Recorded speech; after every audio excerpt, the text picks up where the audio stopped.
Hello, thank you for joining me again on Leadership Lessons Podcast. I'm your friend Kwame Gilbert. If you have not seen any of our previous videos on our leadership podcast, please do go to YouTube, and while you're there, do remember to subscribe. Let's talk about diplomacy today. As a leader, regardless of what sector or industry you're in, you will be required to navigate through difficult situations. Sometimes they are conflicting views, ideas or agendas, and disagreements are going to arise. What is usually needed in some of these situations is good diplomacy.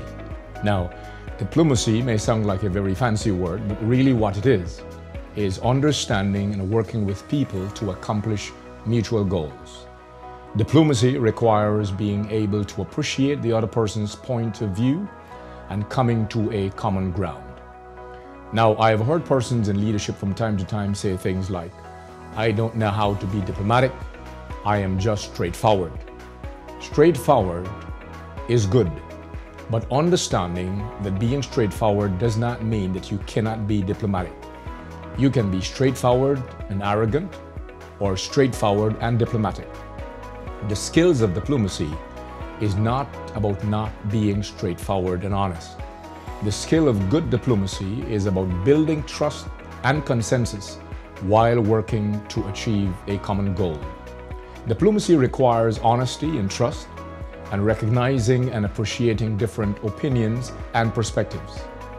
The whole goal of diplomacy is to achieve a win-win situation, and this can only be accomplished with honesty, respect, and trust.